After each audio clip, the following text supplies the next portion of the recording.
Well, we're gonna start a video and enjoy the sounds of an airplane going over us. We're here at the river. At a river near, not too far from where our campsite was. See, it's got a nice little bend in it. Right in this section where it's the deepest, we've had the most luck. We've caught 5 fish so far. A couple of hits, not keeping anything, throwing them back. Just wanted to take a minute, talk about something that came to mind while we were down here fishing. Is if you're planning on bugging out and you're planning on fishing for food, a couple of things to consider. Is it your only source of food? Or are you planning on trapping, hunting, any of that other stuff? One thing to consider is what's the situation or scenario you're planning for. I mean, are you planning for a zombie apocalypse? Got to be quiet. Don't know who's out here coming for you. Don't know if hordes of zombies are coming for you. Or are you planning for a camping trip, a couple of days, the power goes out, not sure what's going on, want to get out of the area you're in, go somewhere, let things blow over for a little bit, and then go back. If you're planning a zombie apocalypse type situation, SHTF, without rule of law, whatever you want to call it, type thing, one of the things with your plan is, are you in an area where other people are? If you are, fishing is pretty quiet. You can definitely get some food from it. But the other thing is, do you know how to catch the fish where you're going? Because we've been out here for probably 2 hours, give or take. You know, we had to make a path here. We've been here before, but not this time of year, and it's pretty overgrown. And we haven't been here in a while. But, you know, we made a path to get out here. Took a couple of different attempts at different baits and different, patterns of retrieval in order to figure out what's been working. And we actually have probably hit the point in the day where the fish are not hungry, because we've gotten one hit in the past 20 minutes, and before we were getting consistent hits. We're using different kinds of baits, had some little shrimp bite things that we were getting lucky with. We're using the little tiny crankbaits with a single treble hook, and I've gotten a couple of hits on that. But right now it's kind of stopped. Just swing that over.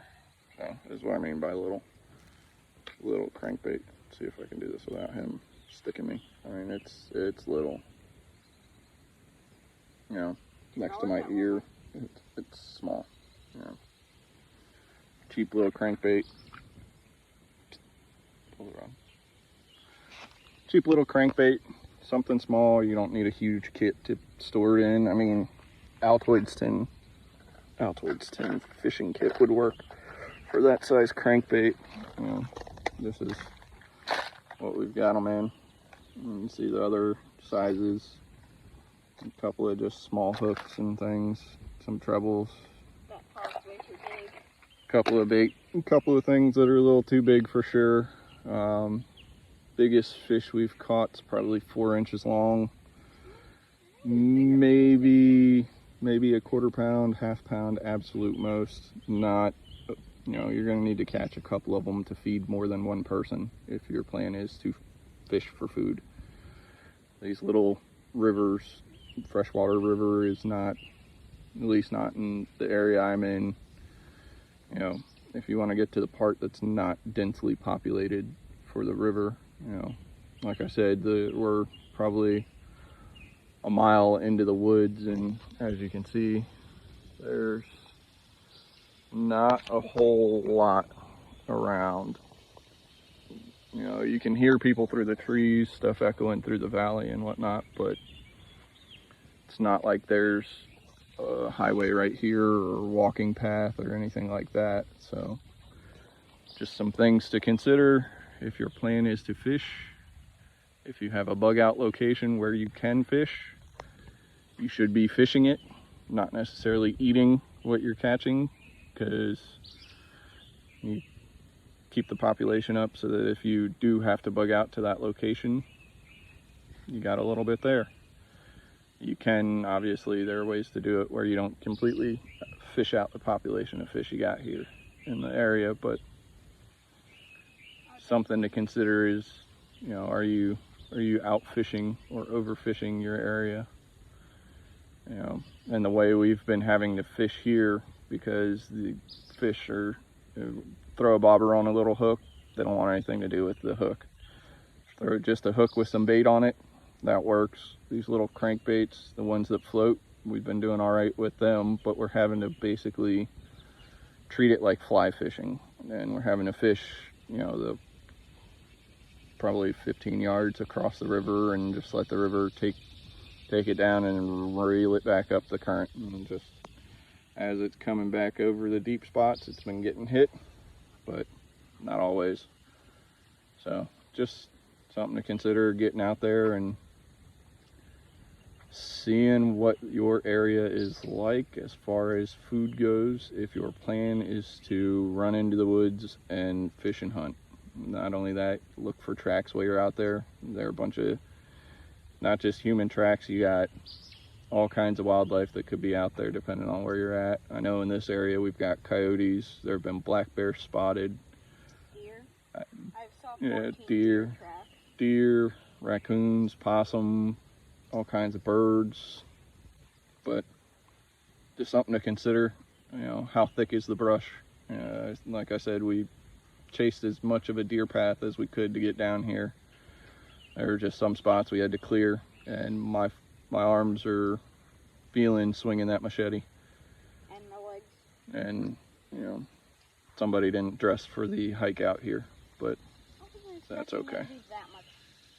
Well, it's all part of it. You gotta do this stuff to figure it out. And I'd rather do it now when I can go home and, you know, hey, we need these crankbaits, or need to consider this kind of stuff now. You know, go buy it, go order it, make it, whatever you choose to do. But set up your kit according to your location, because what works for us here might not work for you. You might have a bigger river where you can throw bigger hooks and catch bigger fish.